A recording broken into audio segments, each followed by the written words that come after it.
So today we're going to talk about different types of angles. So let us start with the very first angle, which is the acute angle.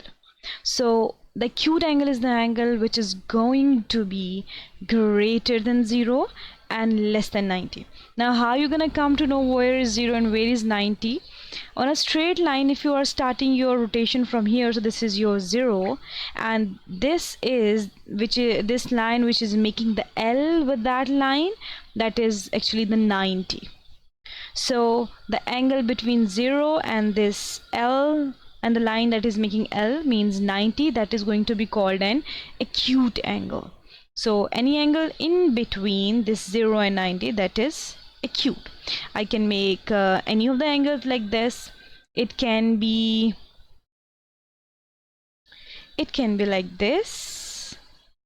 It can be something different, something more big, but if it is between 0 and 90, it is acute. Then we have a right angle. So whenever you will see this type of L, you're gonna have in your this thing is gonna come in your head that this is a right angle. But what is the value of right angle? When an angle is exactly 90, that's called right angle. And as I told you, if you are starting from your rotation from here, so this is your 0 and the other line that is going to make your L, that is 90, and this is the angle between 0 and 90, and the angle between 0 and 90 is usually represented by making an L, an upside down L like this.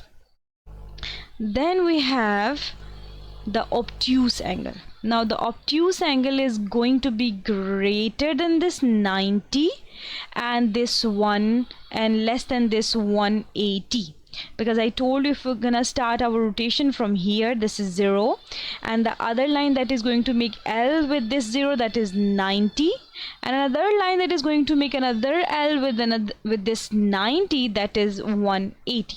Or you would say the angle that is exactly opposite of 0, that is 180.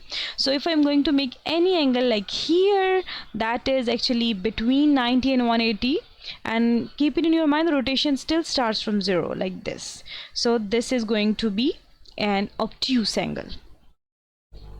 Then we got reflex angle.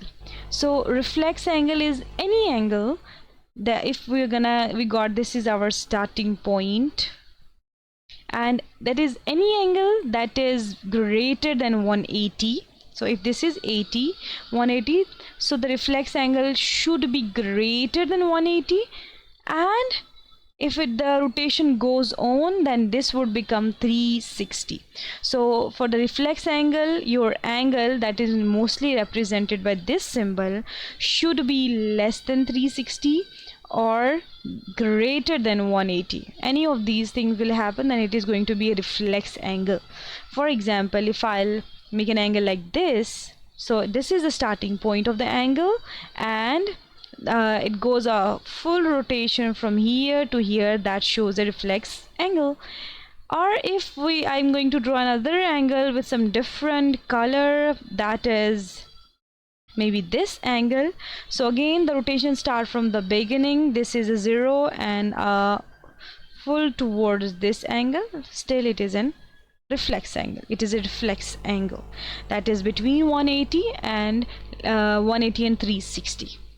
The other angle, the next angle, which is a full angle. So if we got a line that is this one, and that is going to do a complete rotation, is gonna start from here and then gonna come back at a similar line or at the similar position back, then this is the full rotation. And this full rotation is being represented by 360, and whenever you're gonna get a full rotation, that is going to be called a full angle.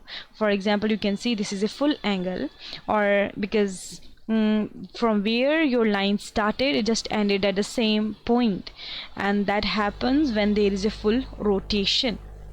So that's it for today.